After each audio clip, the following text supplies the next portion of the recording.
байцгаана уу юмч маань. Энэ өдөр ямлаг танд айлтгаж байна. Тэгээ Луг 23:36-43 уншиж өгье. Цэргүүд хүртэл түүнийг дооглон дэгднийгээ түнд гашуун зуугч хэрв чи идэвчдийн юм муу юм бол өөрийгөө авраач гэлээ. Түүнийг дээд тал энэ бол идэвчдийн хаан гэж бичсэн цайз байлаа. Тэд өлгөгдсөн гэмт хэрэгтнүүдийн нэг нь. Тэгэхээр тэнд Есүс хоёр гэмт хэрэгтний дунд байж байгаа. Тэгээ хоёр гэмт хэрэгтэн нэг нь баруун талд нэг нь зүүн талд нь байсан гэсэн үг. Тэгээ тэнд байгаа өлгөгдсөн хамт өлгөгдсөн гэсэн үг шүү дээ. Гэмт хэрэгтнүүдийн нэг нь түүнийг дормжилж байгаа юм бас яг цэргүүтэй адилхан хүмүүстэй адилхан. Та ч Христ биш билүү? Аврагч билүү? Өөрийгөө бас биднийг авраач гэв. Гэтэ энд өөрийгөө болон биднийг авраач гэж хэлэхдээ дормжиж хэлж байгаа. Дормжлоод та чи Христ биш билүү гэж. Та чи Христ ч үгүй та намайг авраач гэж хэлээг байхгүй. Та чи Христ билүү? Тэгвэл намайг авчаач гэж хэлж байгаа адилхан. Харин нөгөө нь түүнийг зэмлэн чи адилхан ялд унсан атлаа Бурханаас айхгүй байна уу? Бид үйлцэн хэргийнхаа төлөө зохих хариг аал авсан. Харин энэ хүн ямар ч буруу юм үйлдээгүй шүү. Гэтэр Есүсээ та өөрийнхөө хаанчлалт эрэхтэй намайг санаараа гэв. Тэгтэл Есүс түн үннээр би чамд хэлье. Өнөөдөр чи надтай хамт Деважинд байх болно гэлээ. Үнэхээр Тэнгэрийн хаанчлалд Деважинд очиж байгаа нэг юм. Тэгэхээр энэ ишлэл би дуртай л да. Үнэхээр заримдаа би өвчтөө, маш хүнд өвчтөө, баг үхээр өвчтөө хүнд хүмүүсийг залбирдаг. Уг нь эдгэрлийнхэн төлөө залбирж байгаа. Гэхдээ тэр хүмүүсийг хэрэг аврагдаагүй байх юм бол Есүс Христийг мэдэхгүй байх юм бол аврагдаасаа гэж чин сэтгэлээсээ хүсдэг.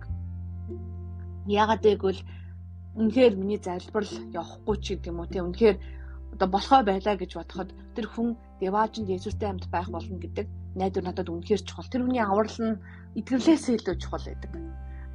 Тэгтээ ихэнхдээ тэр хүмүүс гайгүй босдог л доо. Заримдаа үнэхээр хүмүүс яаж ч гуугаад яаж залбираад ухаангүй байсан хүмүүс яваад л өгдөг. Энэ үед маш хэцүү байдаг надад. Тэгээд үнэхээр энэ хүнийг боддог, энэ үгийг үнэхээр боддог. Есүсийн өмнө даруугаар даруу зүсгэлээр ирэхэд энэ хүн аврагдаж байгаа. Нэг нь дормжилж байсан бол Есүсийг нөгөөх нь адилхан гэмтрэгтэн бүгдээ л адилхан гэмтрэгтэн байгаа юм. Тэгээд юу гэж хэлсэн бэ гэхээр нэг нь эзнээс чи эмээхгүй байна уу гэж хэлсэн. Тэр нэгдүгээр алхам бол эзнээс эмээх. Эзнээс эмээх бол үнэхээр чухал. Эргэн ухааны ихлэл бөгөөд эзнээс эмээснээрээ эзнийг хавалж харж байгаа. Эзнээс эмээсэн үед Есүсийг харж байгаа. Есүсээ та өөрийнхөө хаанчлалд ирэхэд намайг санаач гэж байгаа. Эзнээс эмээх үед тэр хүний нүгд нэгдэж Есүсийг үнэхээр таны энэ хаана байна гэдгийг харж байгаа. Хаанч ирэхэд намайг санаач гэж гуйж байгаа. Тэрэд үнэхээр Есүс түүнийг аварж байгаа. Тэр өдөртөө үнэхээр би чамд хэлье өнөөдөр чи надтай хамт болно гэсэн. Тэр үнэхээр яг маш хэцүү байгаа хүмүүс бол Есүс итгэх үед үнэхээр Тэнгэрийн хаанчлалд Есүстэй хамт байж очдог шууд л. Гэхдээ та эрт аврагдсан бол үнэхээр сайн зүйл. Хэрвээ та эрт аврагдсан бол Иохан 8:31-32-ыг санах хэрэгтэй. Энэ дээр юу гэж хэлж байгаа юм бэ гэхээр эрт аврагдсан бол юуг анхаарч унших хэрэгтэй юм бэ гэхээр би англиар уншаад орчуулж өгье гэж бодсон юм. Яагаад вэ гэвэл тэр нь илүү хэрэгтэй байгаа юм. Иохан 8:31-32-ыг хэлэхдээ хүмүүс янз янзаар л орчуулдаг л да.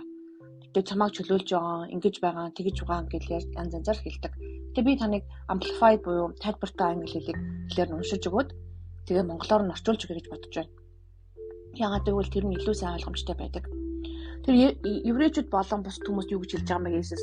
Та нар миний үгэнд if you abide in my word гэж та нар миний үгэнд орж continually obeying гэж үргэлж дагаж гэж миний багшлахыг дагаж тэгээ түүгээр амьдрч гэж байгаа. Тэгэх юм бол та миний жинхэнэ дагалдагч болно. Тэгээд та нар үннийг мэдэж авралыг өглөгч буюу авралын үннийг мэдэж тэгснээрээ тэр нь чамааг нүглийн хуулиас бүгднийг чөлөөлж байгаа маа гэж хэлж байгаа. Яг орчуулах юм бол багчлаа орчуулах юм бол би монголоор уншиж өгье. Есүс өөрт нь итгэсэн мэдээж хэрэг та нар миний үгэн дотор байвал үнэхээр миний дагалдагч байна. Тэрэнд бол үгэн дотор байгаад үгээр минь амьдраад үгийг минь суралцуул гэж хэлж байгаа. Аль аль нь. Тэгээд та нар үннийг ойлгож үнэн та нарыг чөлөөлнө. Үнэн юунаас чөлөөлнө вэ гэхээр гим нүглийн шийтгэлээс хуулиас зөндөө олон юмас чөлөөлнө гэж. Тэгэхээр бид нар яах ёстой вэ гэхээр бид нар Есүсийг үнэхээр итгэж дагсан болвол түүний үгээр суралцаж, үгэн дотор амьдарч, үгээр тэр алхах ёстой гэсэн. Тэгж гэмээр Есүсийн жинхэнэ дагалдагчид болдог байх нэ. Тэр үед та эрх чөлөөгөө эдлэх нэ. Тэгээд үнэхээр та бүхэнд баярлалаа. Миний подкастыг сонсож байгаа. Тэгээд подкастыг минь үргэлжлүүлэн дэмжээрэй. Өөр нэгэнд бас хуваалцаарай гэж би урамшуулмаар байна. Тэгээд та нэг л хүнд өдөрт хуваалцаасаа гэж би чин сэтгэлээсээ хүсэж байна. Баярлалаа.